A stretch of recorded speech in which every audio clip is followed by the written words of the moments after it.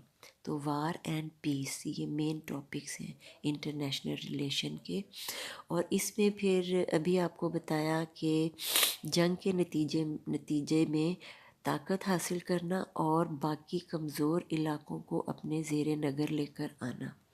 تو اس صورتحال میں جو سب سے طاقتور قوت سامنے آتی تھی وہ ورلڈ کی ہیجمون ہوتی تھی، ہیجمنی اس کی قائم ہو جاتی تھی باقی علاقوں کے اوپر۔ تو یورپ ایک بہت بڑا ہیجمونک اتھارٹی تھا جو کہ 1618 سے لے کے 1648 تک 30 سالہ جنگی تباہ کاریوں کے بعد پھر وہاں پہ نیشن سٹیٹ کا ظہور ہوا، ایمرجنس آف نیشن سٹیٹ، اور نیشن سٹیٹ کے لیے آپ کو بتایا تھا کہ وہ ریس پر، لنگوسٹک پر ان کی بیس ہوتی ہے، اور اس بنا پر پھر پورا یورپ چھوٹی چھوٹی ریاستوں میں تقسیم ہو گیا تھا، اور پوری دنیا کے اندر جو اسٹیٹ سسٹم یورپ نے قائم کیا تھا اس میں نان یورپین کنٹریز کو وہ شامل نہیں کرتے تھے۔ وہ نان یورپین کنٹریز جو کہ ایشیا، افریقہ کے علاقوں پر مشتمل ہوتی تھیں، انہیں وہ اپنے سے کمتر سمجھتے تھے، اور ان کے اوپر انہوں نے کلونیلزم اور امپیریلزم کے ذریعے قبضہ کیا تھا۔ لہٰذا یورپین سٹیٹس کی ہیجمنی قائم ہو گئی تھی پوری دنیا کے اوپر۔ لیکن جب ہم 19 سینچری میں داخل ہوئے، 19 سینچری کے آخری ڈیکڈز میں یو ایس اے، چائنا اور رشیا کی قوتیں ابھری جو کہ نان یورپینز تھے، اور آج کل یو ایس اے کی ہیجمنی قائم ہے، اور پولیٹیکل ہائرارکی کے اندر یو ایس اے جو ہے وہ اکیلی واحد ایسی طاقت ہے جو پوری دنیا کو کنٹرول کر رہی ہے۔ لیکن اس کے ساتھ ہی ایک سوال یہ پیدا ہوتا ہے کہ نئی طاقتیں پیدا ہو رہی ہیں جن میں بہت بڑی قوت بن کے ابھر رہی ہے چائنا، نہ صرف ملٹری کے لحاظ سے بلکہ اکنامک اور دوسرے ملکوں کے اندر اپنی کوآپریشن اور اپنے ڈیولپمنٹل پروجیکٹس کی بنا پر چائنا پوری دنیا کو کنٹرول کرنے کی طرف بڑھ رہا ہے۔ لہٰذا پوری دنیا کا جو ہیجمونک پیٹرن تھا جس میں سنگل ہائرارکل سسٹم تھا جس کو یو ایس اے کنٹرول کر رہا تھا، اب وہ یونی پولر کہتے ہیں ایک طاقت کا، اور بائی پولر دو طاقتوں کا، دو طرف کے طاقتوں کا شامل ہونا۔ اب وہ یونی پولر سسٹم جو ہے وہ بائی پولر سسٹم کی طرف بڑھ رہا ہے، جس میں چائنا ایک ایمرجنگ پاور ہے، ایمرجنگ ہیجمنی ہے پوری دنیا کی۔ اس کے ساتھ ہی ہمارا the concept of nation state کا لیکچر ختم ہوتا ہے، لیکن اس سے آگے میں نے آپ کو ایک سلائیڈ بنا کر دی ہے، اس میں لاسٹ ہم اس کو ڈیفائن کر لیتے ہیں، کنکلوڈ کر لیتے ہیں نیشن سٹیٹ کو، پھر میں آپ کو لاسٹ سلائیڈ کے بارے میں بھی بریف کرتی ہوں۔ In simple words, the nation state is still a leading actor in international relations, and the citizen of state look to it for their defense, well-being, as an agency of conflict resolution and crisis management in international relations۔ یہ تھا جی nation state کا concept. اس کے بعد آخری slide میں میں نے آپ کو اب تک کی پوری دنیا کی تاریخ میں جو سٹی سٹیٹ سے شروع ہوتا ہے سسٹم چھوٹی چھوٹی ریاستوں کا، یونان کے اندر ایک شہر پر مشتمل ایک ریاست ہوتی تھی، اسے سٹی سٹیٹ کہا جاتا تھا۔ سٹی اسٹیٹ سے لے کر جتنی بھی امپائرز گزری ہیں یہ ان کا ایک خاکہ آپ کو آؤٹ لائن بنا کے دے دی ہے. اس کو آپ سمجھ لیجئے گا. بی سی یہ before the birth of Christ ہے. 500 بی سی سے لے کے 100 بی سی تک گریک سٹی اسٹیٹ سسٹم رہا. اس کے بعد 200 بی سی سے after death of Christ 500 Roman empire رہی. 306 سے 306 سے 1453 تک آرتھوڈاکس کرسچینٹی اور بائزنطین امپائر. اچھا،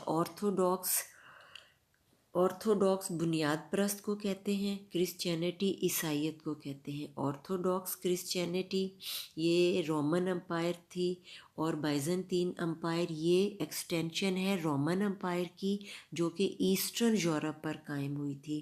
اور اس کے ساتھ ہمارا ترکی کا علاقہ بھی بائزنطینی امپائر کے انڈر آتا تھا. اور قسطنطین پول جس کو ہم قسطنطنیہ کہتے تھے اور آج کل اس کا نام استنبول ہے، وہاں پر بائزنطینیوں کی امپائر کے اندر وہ شامل ہوتا تھا. نیکسٹ آ جائیں جی. 1299 سے 1923 تک اوٹومن امپائر رہی ہے، اور ہم یہ یورپ کا ایسٹرن حصہ پورا اوٹومن امپائر کے انڈر ایڈمنسٹریٹو کنٹرول آتا تھا. ادر ہسٹوریکل امپائرز میں پرشیا، آج کا ایران، اس کو فارس کہا جاتا تھا، پرشیا، انڈیا میں مغل، اور اس کے بعد چائنا. یہ امپائرز جو ہیں یہ ورلڈ میں قائم رہی ہیں. اور آج کی کنٹمپریری اسٹیٹ کے بارے میں بھی میں نے آپ کو بریف کر دیا ہے. یہاں پر ہمارا لیکچر اختتام پذیر ہوتا ہے. اسٹے ہوم، اسٹے بلیسڈ، فی امان اللہ.